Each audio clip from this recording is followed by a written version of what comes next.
Good afternoon. I'm Dena Diorio, Mecklenburg County Manager. I am joined today by Gibbie Harris, our Public Health Director, Deputy Chief Jeff Estes from CMPD, Emergency Management Chief White Graham, and Rick Hefner is our sign language interpreter today. So today, as we know, at 5 p.m., we're moving into Phase 2 following the Governor's new Stay Safe at Home order. There are multiple differences between Phase 1 and Phase 2, and a lot of that information has already been discussed widely and circulated since the Governor's announcement yesterday. A little later today, the Joint Information Center will issue a news release that will show a comparison of Phase 1 and Phase 2, so that information will be in a single document. A few highlights: as we know, restaurants will be able to open inside at 50% capacity, and it also allows salons and other personal service businesses to open with proper safety measures and distance markers in place. Phase 2 will also allow us to begin opening some of the park and rec facilities that have been closed since the pandemic started. Starting tomorrow, May 23rd, driving ranges will be open. We also will be starting to open our summer camps, so effective June 15th through August 14th, the department will offer summer camps at limited locations. We are looking to see how much capacity we can get and ramp up, but at this point it will be limited slots. In addition, our Nature Preserves and Natural Resources Division will be offering summer programming opportunities throughout July and August. In terms of pools, we will be opening the Aquatic Center and Double Oaks Pool in mid-June. The Aquatic Center will be open from Monday to Friday, and Double Oaks Pool will be open on Saturday and Sunday. We are still looking at whether or not we'll be able to open our indoor pavilions at our various parks. We are taking a look at that. And at this time, our practice fields will still be closed for practices and games. So people can go out there and use them, but there's not going to be any organized sports that will be permitted on any of our sports fields at this time. We're also looking how we will begin to open county government. I've asked each of my department heads to submit a phased reopening plan that would comply with state guidance and ensure that our staff and customers are able to conduct county business safely. That will likely not start until July 1, but we are preparing for that and taking all the necessary precautions to make sure that when we do open county government, we do so safely. The Business Leaders Roundtable is finalizing our sector-specific resource guide or toolkit, and that should be available on our website later today. And I think that'll be helpful to businesses in these various sectors that are beginning to open starting today. The other thing the Business Leaders Roundtable will be launching is a public awareness campaign around the importance of wearing face coverings. We've gotten some resources through the Business Leaders Roundtable to compile that campaign, and we've gotten a donation from the COVID Relief Fund to do some paid media. So again, we know how important face coverings are, and we really want to encourage everybody when they leave their home to cover their face, not only to protect themselves, but to protect other people. And on Tuesday night, the Board of County Commissioners voted to establish a coronavirus recovery task force. Commissioner Fuller is working on a framework of what that will look like and a resolution around what the composition and charge of that task force will be brought back to the board on June 2nd for a vote. So at this time, I will turn the podium over to Chief White Graham for an emergency management update. Thank you.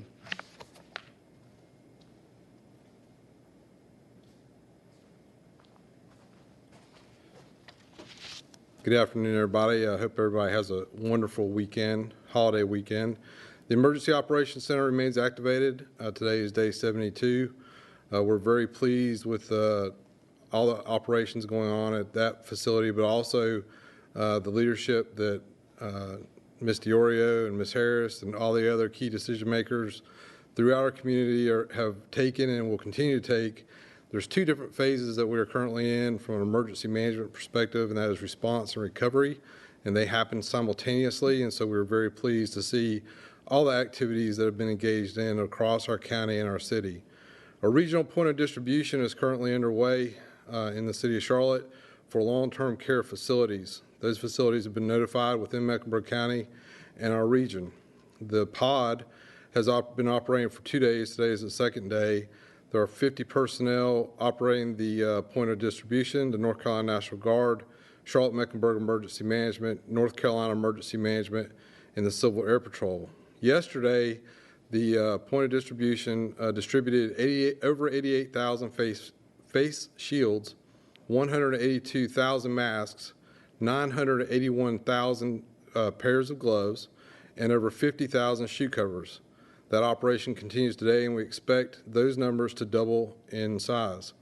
Charlotte-Meck Response Coalition to date has received over $19 million in donations from our community, and everybody should take solace in that. That is a wonderful amount of money.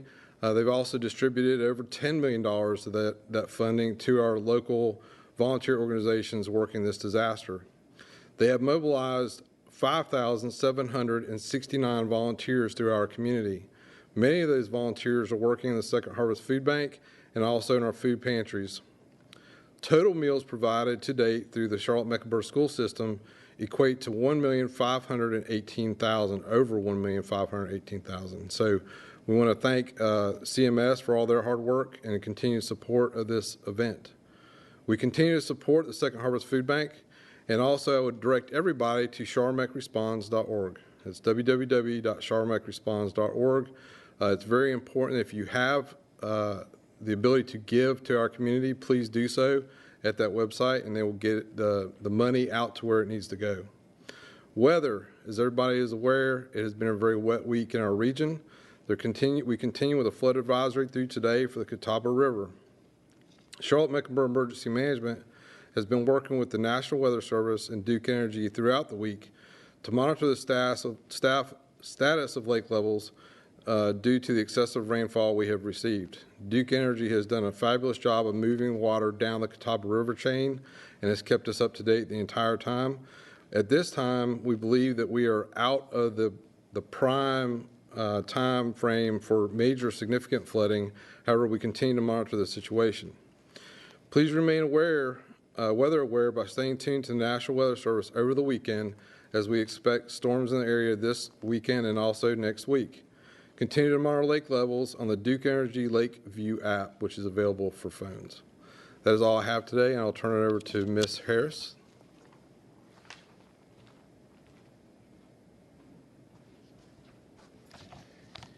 Good afternoon. I have several things that I'd like to report on this afternoon. As of noon today, our case count for positive COVID cases in Mecklenburg County is at 2,974 cases.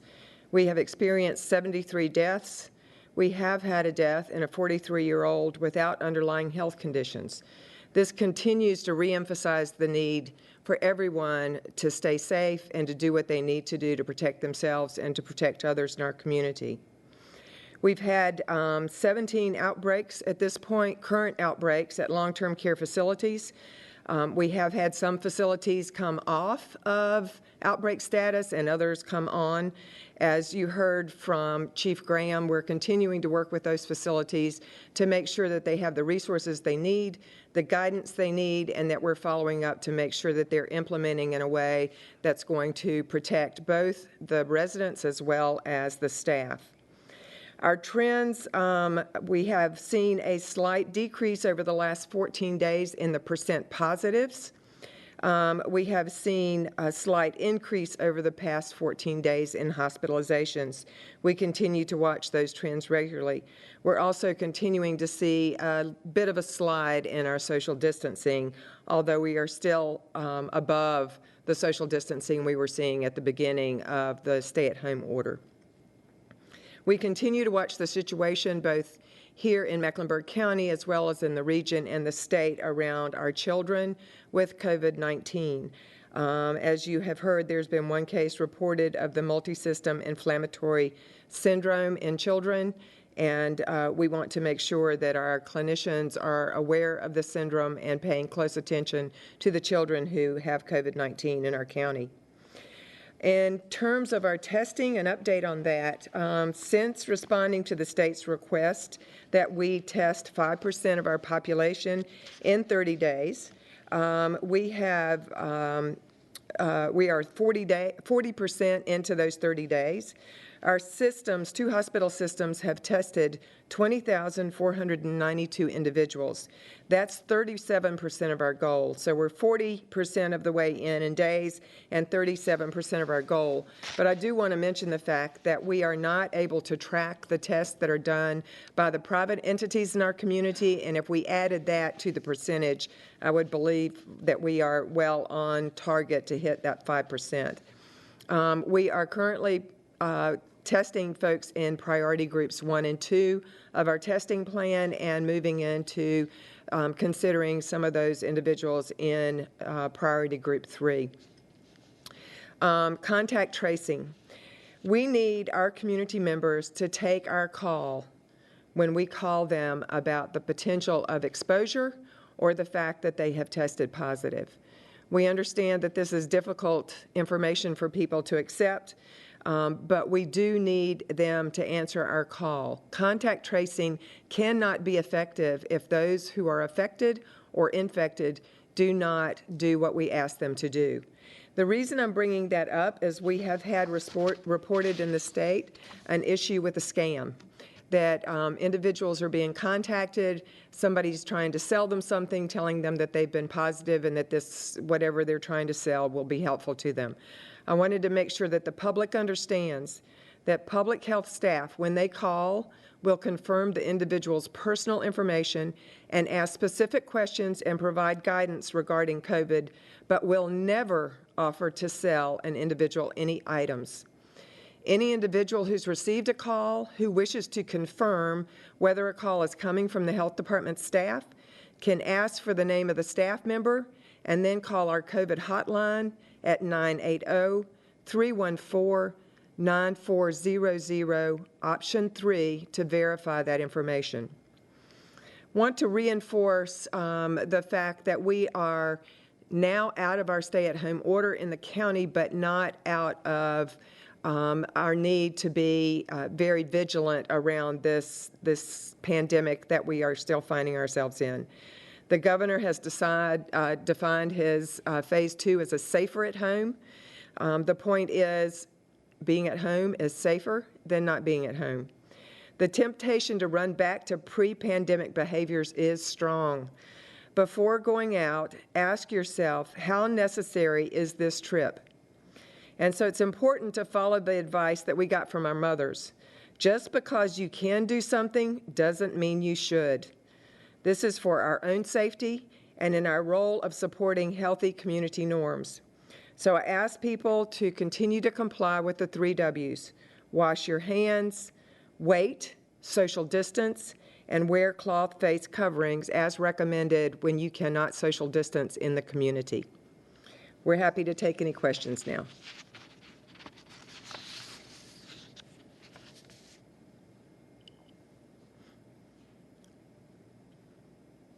Gibbie, it's Allison President from the Charlotte Observer. It looks like based on the expanded testing program, you're about 4,000 tests short of where you should be right now. Can you explain if there is a shortfall, and if so, how you plan to ramp up testing to make sure you reach the end goal within 30 days?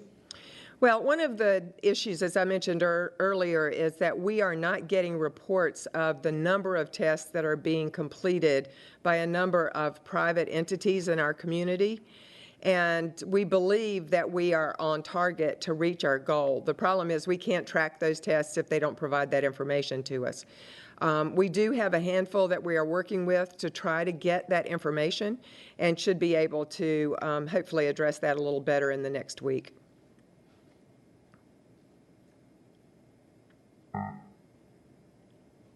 Gibbie, this is Katie Peralta with the Charlotte Agenda. I have a question about the mask wearing campaign.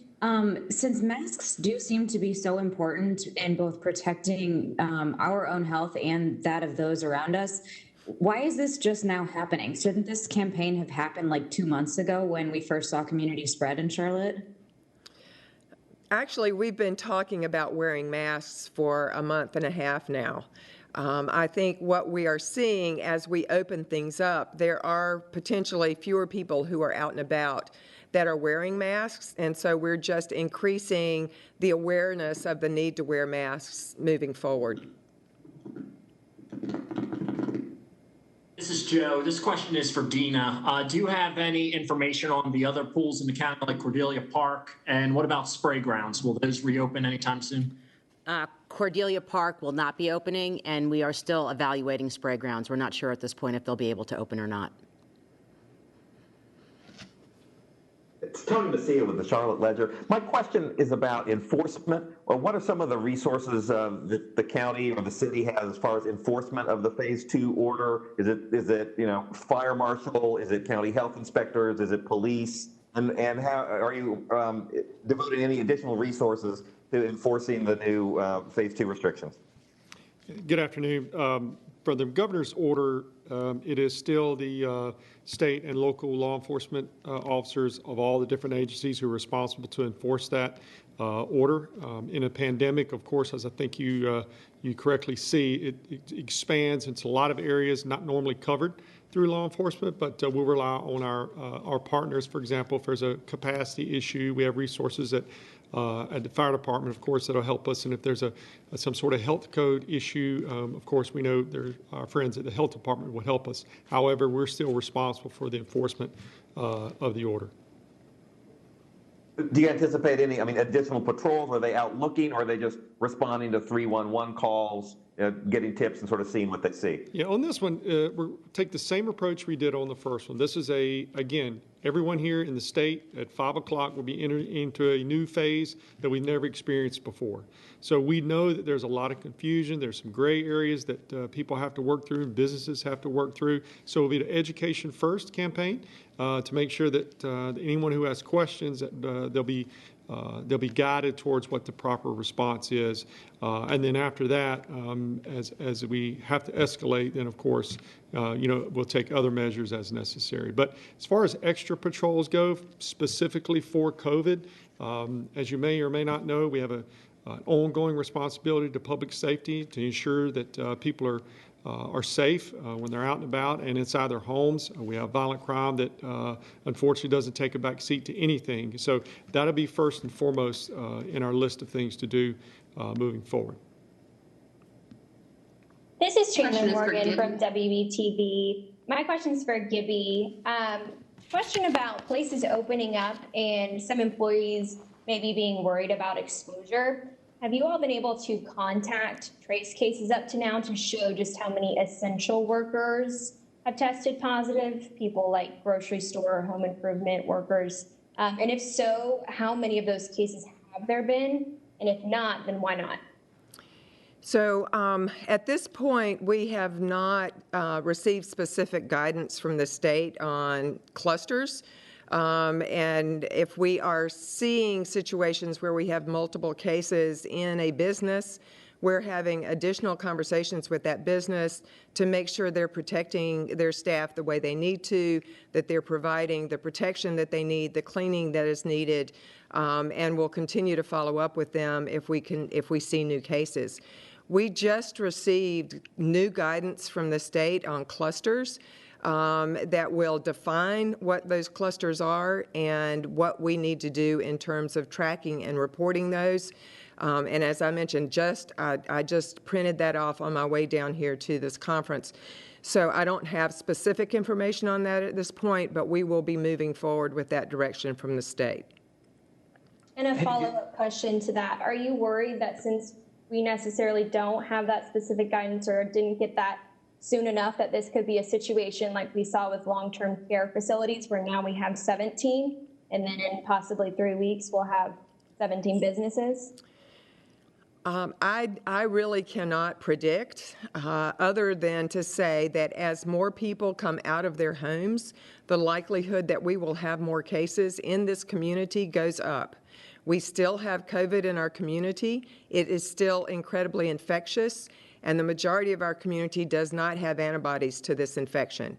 So I would be surprised if we don't see more infections as we move forward. That's why it's critical for people to do the things that they need to do to protect themselves and to protect others in our community as we open things up. Gibbie, this is Gail with the Observer. With the recent report of the county's youngest resident with COVID-19, with that death and a slight increase in hospitalizations, does that give you any cause for concern with the state moving into phase 2? Any uptick is cause for concern. As I said, though, we're watching these over a 14-day period. Because that's the life cycle of the infection. So we're going to be watching these data daily and very carefully so that we can respond appropriately if we see any significant increases. So when would you expect to see, data reflecting that uptick for the county moving into phase 1? We're expecting to see that impact in the next week. And then we'll be looking for the impact of phase 2 in 2 to 3 weeks after that. Hey, Gibbie, this is Derek Dellinger with Fox 46. Got a question real quick. You mentioned the contract tracing just in the past couple of minutes when you were making your speech. People basically not heeding the call that they've been exposed or test positive. Are you, and just to clarify here, are you basically saying that some people who do test positive or have been exposed, or more specifically do test positive, are they going out and not necessarily or to stay in? And how much of an issue is that? And is there anything that can be done to kind of enforce it? So at this point, for the people who are positive, we are staying in close touch with them throughout their illness until we are able to let them know that they're ready to be released from isolation. I'm not as concerned about the positives as I am about individuals who are potential contacts. We are continuing to stay in touch with them as well as we can, but as our numbers continue to go up, that's quite a few individuals, and as we have more people out in the community, the number of contacts goes up as well. So we're really depending on our community to do the right thing, and we will do our part of it, but we need the community to do their part as well. It's Hunter with WCNC Charlotte. I just wanted to ask, going into this holiday weekend, I know that we've seen some troubles already on the lakes in the past when boat ramps opened back up. But another thing are a lot of pools around town, specifically apartment complexes. Usually when pools open for the summer, it's spring break around these pools. They haven't been open all summer yet. What are your concerns? Well, I want to reemphasize the fact that pools cannot open if they are not permitted. We have been proactively permitting pools for the last couple of months, but we have gotten a huge number of telephone calls over the last day and a half since Phase 2 rolled out and people learned that pools can open. Regardless of what the governor says in Phase 2, pools cannot open until they are permitted. And as we are permitting pools, we are talking to them very specifically about the restrictions and the safety and what their staff need to be doing to enforce those things. I would assume that if people have specific concerns about pools, they can contact 311, and we will follow up through CMPD and the health department as needed. Gibbie, it's Joe Bruno. Do you feel comfortable eating inside a restaurant right now? That's a good question. I don't have any plans to visit a restaurant this weekend. Why is that? I am comfortable grilling at home for the holiday weekend. I have a question for Dena. It's Derek with Fox 46 again. We've heard from gyms, we've heard from bars basically saying that they had spent a lot of money in preparation for Phase 2 to be able to open everything from air purifiers, hand sanitizers, wipes, everything under God's green earth that you can imagine that they've invested in to be able to open up, only to be told literally 48 hours before they could that they couldn't. Are you hearing any pushback from some of the businesses about this, A? And B, do you have anything to say to them about those businesses? I know this is more of a state thing than it is a county thing, but is there, how much of a legit worry are you worried about the COVID-19 spread in those places? Well, the governor and Dr. Cohn made those decisions based on the data and how they thought those particular businesses would contribute to spreading the virus. So, but I understand completely the frustration, thinking that you might be able to open only to find out that you can't. We're concerned about every business in Mecklenburg County. We want every business to reopen and to be successful.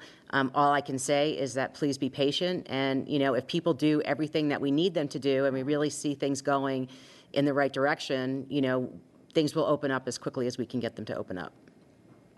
I do have a follow-up real quick before we move on. Is there any indication that Phase 2, that these restrictions for the bars and the gyms, is it going to last the full 5 weeks? Or have you got anything from the state as to how long this will last? Not particularly related to bars and to fitness facilities. Again, the governor and Dr. Cohn will be evaluating the data, and they'll make the ultimate decision whether or not they can open sooner than Phase 3 is expected to begin. Following up on that last question to Gibbie, will you feel comfortable? Oh. Gibbie, this is Brett Jensen. Curious, the state has, of the known deaths in the state, 70% are with congregate living centers. So basically 660 out of the 715 are from congregate living centers. In your data, you say that it's over 50% in Mecklenburg County of the deaths. Do you have a specific number of deaths that are of congregate living centers here in Mecklenburg County? We do have that data. I don't have it with me now. We can provide that. What I will tell you, again, the majority of our deaths are in individuals over 60 with underlying health conditions. And what we've seen as more congregate facilities have been affected, that more of our deaths are coming from that environment. So I can't give you a specific number right now, but it is a significant number of our deaths. Gibbie, are you planning to, this Allison from The Observer, are you planning to resume releasing projections and modeling into a possible coronavirus peak as we move into phase 2, and especially as we're seeing an increase in hospitalizations? And also a separate question for Dena, if she feels comfortable going to restaurants this weekend. So, yes, we will be releasing more information around modeling and projections as we're moving forward into phase 2. So it could be as early as next week. So I don't have any plans to go to a restaurant this weekend, but I am certainly comfortable doing so.